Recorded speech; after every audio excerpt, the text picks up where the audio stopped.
Hello बच्चों, दोस्तों और मेरे प्यारे फ्रेंड्स। मैंने आपसे कहा था कि मैं आप लोगों के लिए ट्रिग्नोमेट्री की आगे की एक्सरसाइज की प्रैक्टिस कराऊंगा। और मैं नेक्स्ट वीडियो के साथ आ गया हूँ। माई सेल्फ ये पहचान लिया आप लोगों ने। माई सेल्फ ऐसी बात से पहचानते तो आप लोग अच्छे से, उसमें कोई कहने वाली बात नहीं। जानते भी है, पहचानते भी, नहीं जानते तो मैं अपना इंट्रोडक्शन देता हूँ। माई सेल्फ ऐसी बात थी और मैं नए यूनिवर्स का ऑनर और टीचर हूँ और मैं आप लोगों के लिए बढ़िया वीडियो ला रहा हूँ। तो आज और बढ़िया क्वेश्चन मैंने उनको निकाले हैं। एक्सरसाइज एनसीईआरटी बुक अगर 10th की है आपके पास, क्लास 10th की मैं बात कर रहा हूँ। क्लास 10th की एनसीईआरटी बुक की मैं रीडिंग कर रहा हूँ। वैसे मैं प्रेफरेंस बुक भी चूज़ करूँगा कोई ना कोई, और वैसे तो सीरीज मेरे पास लगभग 1000 सवालों की आ चुकी है। 1000 सम्स मैं आपको कराऊंगा ट्रिग्नोमेट्री के अंदर। तो किसी भी बोर्ड से हो, किसी भी चीज़ से हो, तो परेशान होने की कोई आवश्यकता नहीं है, क्योंकि मैं हूँ ना, है ना। तो ओके, चलते हैं सवालों की तरफ, ठीक है। तो मेरी आवाज़ आप तक पहुँच रही होगी, देखते हैं, चलते हैं, ठीक है। देखिए क्वेश्चन क्या था, if sine is equal to 3/4 calculate the cos A and tan A, है ना। ध्यान दीजिएगा इस क्वेश्चन पे। If sine A is equal to 3/4 calculate the cos A and tan A। तो फिर पुरानी थ्योरी, देखिए साइन A की बात की है। सबसे पहले तो मैं बात करूंगा, देखिए पंडित बद्री प्रसाद हर हर बोले sine cos tan cosec sec, और ये होता है हमारा, ठीक है। ये मैं आपको पहले ही पढ़ा चुका हूँ, है ना। चलिए राइटिंग ट्रायंगल बना लेते हैं।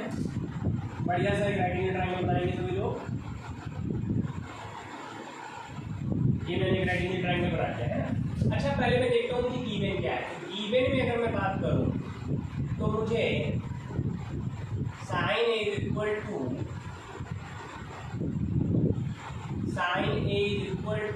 3/4। तो जैसे इस तरह का क्वेश्चन आता है तो आप बहुत आसान काम है। देखिए इसमें, देखिए साइन की ट्रायंगल्स रेशियो के हिसाब से क्या होता है, मतलब ट्रायंगल्स रेशियो के हिसाब से क्या वैल्यू होती है। तो साइन के हिसाब से होता है, ये होता है p और ये होगा h। तो p के सामने क्या है 3 है, h के सामने क्या है 4 है। तो मैं इसको बेस बना देता हूँ, ये परपेंडिकुलर हो गया और ये मेरा एपिसोड। अच्छा, p की वैल्यू कितनी की है क्वेश्चन में, 3 की है। h की वैल्यू कितनी की है, 4 की है ना। तो मुझे बेस निकालना पड़ेगा, है ना। तो चलते हैं पाइथागोरस की तरफ में। तो इसकी लिपिंग कर देता हूँ मैं थोड़ा सा, ABC। वैसे मैं डायरेक्ट बेस से निकालूंगा, आप लोग इनडायरेक्ट, तो मैं आप लोगों को पढ़ाई लिखूँ जो अलजेब्रिक मेथड है और ABC करके को लिखते हैं पूरा, तो वो मैं पूरा नहीं करूँगा, मैं इसको शॉर्ट में करूँगा, ठीक है। तो मुझे b निकालना है। तो मैंने पाइथागोरस में आपको पढ़ाया था कि h का स्क्वायर बराबर हो जाता है, इक्वल होता है p के स्क्वायर के प्लस b के स्क्वायर के। ये चीज़ मैंने आपको पढ़ाई थी, आपने पढ़ा भी था अच्छे से, है ना। तो इसी चीज़ का हम लोग प्रैक्टिस करते हैं, p का स्क्वायर प्लस b का स्क्वायर। अब मुझे चाहिए कि मैं वैल्यू पुट कर देता हूँ सीधा, देखिए। तो h की वैल्यू है 4 का स्क्वायर, p की वैल्यू है 3 का स्क्वायर प्लस b की वैल्यू अगर देखें तो हमें पता ही नहीं है, हमें इसे ही तो आउट करना है।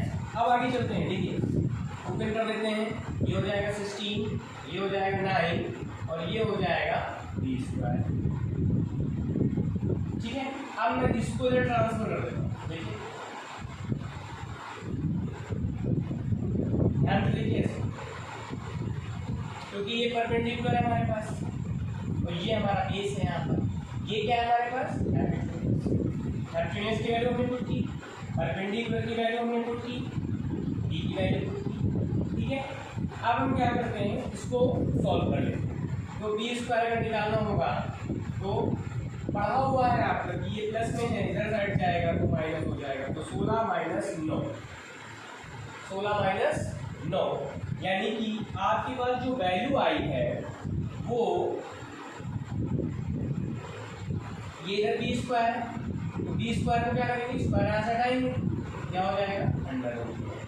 तो 16 में से 9 गए तो कितने बचे आपके पास, कितने बचे, 7 बचे, है ना। ये देखिए साइन के हिसाब से p/h की वैल्यू है, ठीक है। कितने बचे आपके पास, √7। b की वैल्यू कितनी आ गई आपके पास, √7, ठीक है। मैं इसको यहाँ पर लिख देता हूँ।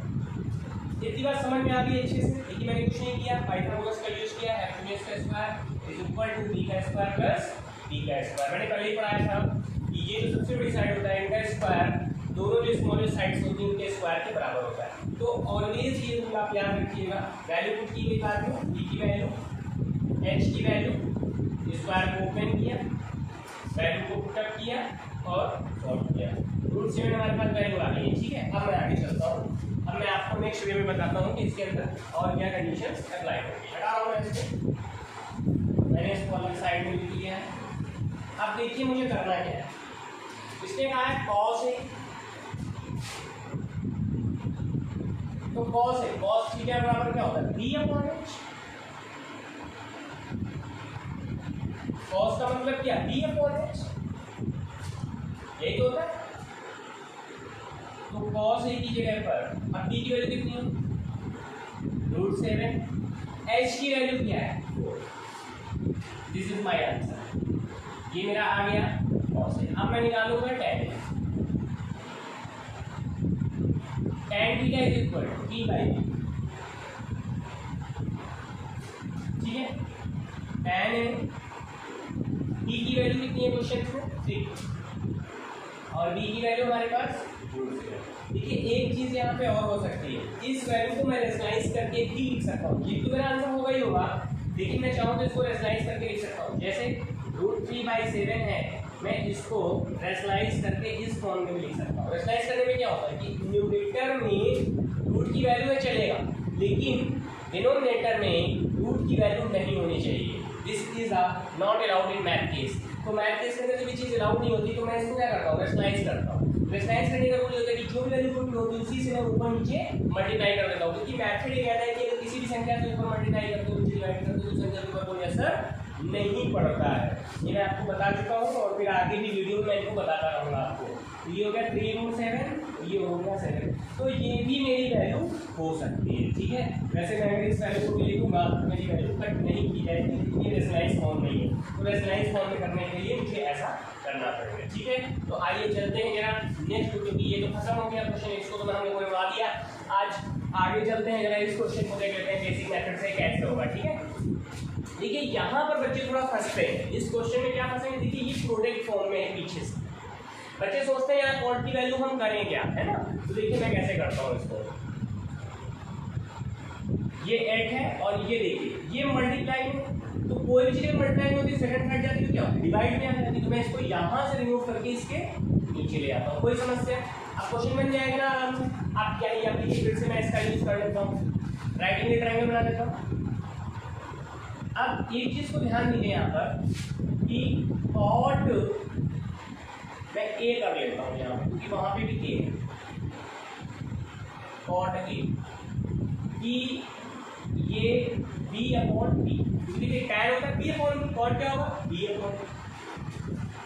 अच्छा अब जरा क्वेश्चन से इसका जरा क्या करेंगे कंपेरिजन करेंगे, है ना।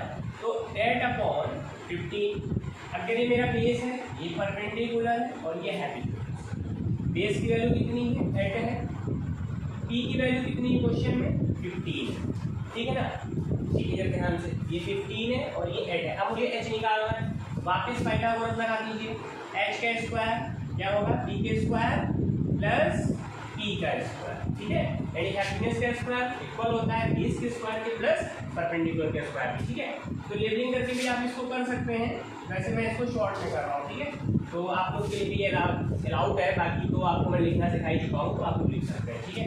तो एच का स्क्वायर निकालना है, बी कितना है मेरे पास 8 का स्क्वायर प्लस 15 का स्क्वायर, ठीक है।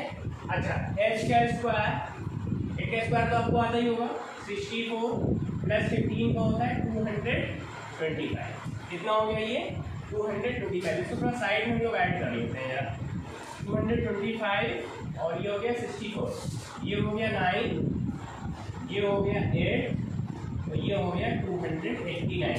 अगर आपको याद नहीं है तो मैं इसकी आपको आगे ट्रिक्स भी बताऊंगा, फिलहाल अभी मैं आपको बता देता हूँ कि ये जो है हमारा परफेक्ट स्क्वायर रूट है 17 का, इसका परफेक्ट स्क्वायर रूट है 17 का। अगर आप 17 का स्क्वायर करते हैं तो आपको 289 मिलता है, और अगर 289 का स्क्वायर रूट आप निकालेंगे यानी कि अगर 17 × 17 करेंगे तो वापस से 289 मिलेगा, यानी 17। अब देखिए मैं इसको सॉल्व कर देता हूँ।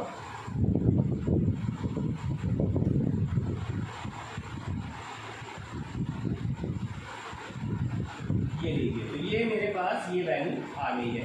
अब मैं आगे आपको लेके चलता हूँ इस क्वेश्चन के अंदर। देखिए बहुत सरल क्वेश्चन होते हैं ट्रिग्नोमेट्री मैथमेटिक्स के अंदर, ज़्यादा, लेकिन बच्चे इससे बहुत ज़्यादा डरते हैं, बहुत ज़्यादा खौफ पाते हैं। तो मैं उसी खौफ को खत्म करने के लिए ही इतनी ज़्यादा क्वेश्चनों की प्रैक्टिस कराऊंगा, इसलिए आप लोग सभी लोग मेरे साथ तैयार रहिएगा, है ना।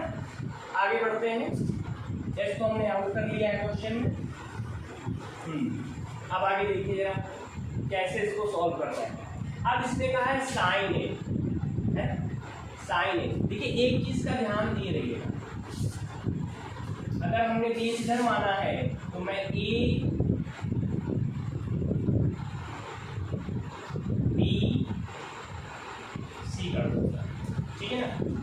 अगर ए चल रहा है तो ए वाला प्लेटफॉर्म को बेस नंबर रखना है। जैसे इस क्वेश्चन में देखिए ये मेरा ए था, है ना। इस क्वेश्चन में भी थोड़ी सी मिस्टेक्स हो गई है लेबलिंग में, तो इस लेबलिंग को थोड़ा सा चेक कर लीजिएगा इसको आप, है ना। ये आप ए बी सी, क्योंकि अगर यहाँ ए कह रहा है, ध्यान दीजिए ए कह रहा है तो मैं यही वाला बेस लेके चलूँगा, ठीक है, ए वाली साइड को बेस करूँगा। अगर ये सी कहता तो मैं इस वाली साइड को बेस कर लेता, है ना। तो इसने ए के हिसाब से किया था तो मैं ए को ही बेस मान लीजिएगा, तो इसको थोड़ा सा चेंज कर लीजिएगा इस क्वेश्चन के बाद में। अब इसको मैं आगे सॉल्व कर लेता हूँ। देखिए साइन ए, साइन थीटा क्या होता है, थी अपॉन एच। पढ़ा दिया है मैंने आपको अच्छे से, पंडित बद्री प्रसाद हर क्योंकि भाई भोले बाबा के भक्त के पंडित बद्री प्रसाद तो क्या करते हैं, हर बोलेंगे। आगे चलते हैं तो पी की वैल्यू कितनी है, 15 है। और वैसे भी आजकल बोलते रहिए कोरोना टाइम चल रहा है ना, फायदे नहीं रहेंगे। आगे चलते हैं तो देखिए 15, एच की वैल्यू कितनी है 70, है ना। 15/17 मेरा साइन आउट हो गया। अगर मैं सेक निकालना चाहूँ, सेक ए की वैल्यू, सेक होता क्या है, देखिए कॉस का रेसिप्रोकल, सेक की वैल्यू होती है h/b।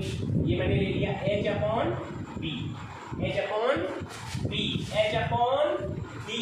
h की वैल्यू कितनी है क्वेश्चन में 70, d की वैल्यू कितनी है 8। ये लीजिए मेरे दोनों आंसर आ गए हैं, आप इनको राइट डाउन कर सकते हैं, ठीक है। ओके, क्लियर हो गया क्वेश्चन, कोई समस्या तो नहीं है इसके अंदर, है ना। तो इस तरीके से आप इजी वे में कर सकते हैं, ठीक है। आप इजी वे में इस तरह के क्वेश्चनों को सॉल्व कर सकते हैं। अब मैं आप लोगों के लिए छोटी सी ट्रिक लाया हूँ, इसको भी देख लीजिए, क्योंकि आप कहीं ना कहीं मैथमेटिक्स में गुणा भाग और इन सब चीज़ों से बहुत ज़्यादा प्रॉब्लम होती है। तो मैं आज आपके लिए छोटी सी ट्रिक लाया हूँ और मैं पर डे अपने इन क्वेश्चनों के साथ साथ एक छोटी मोटी ट्रिक्स आपको जरूर देता रहूँगा गणित के अंदर, जिससे आपका काम आसान हो जाए, ठीक है। तो जरा ट्रिक देखिए क्या है। ट्रिक ये है कि अगर कभी भी किसी क्वेश्चन में, याद रखिएगा, अगर कभी भी किसी क्वेश्चन में, जैसे होता क्या है, जैसे ये मेरे पास 125 है ना, और 5 से डिवीजन आ गया, मतलब मेरा क्वेश्चन ये है ना 125, 5 से डिवीजन आया। तो बच्चे क्या करते हैं, इसको 5 से डिवाइड करने चले जाते हैं। कैसे, देखिए क्या करेंगे, 5 2 जा 10, है ना, 5 5 जा 25, है ना। ये सॉल्व हो गया, ये मेरा आंसर है। चलो ठीक था भाई, छोटी डिजिट था आपने कर लिया, लेकिन सपोज दैट मैं थोड़ी सी भारी भरकम डिजिट बना लेता हूँ इस तरीके से।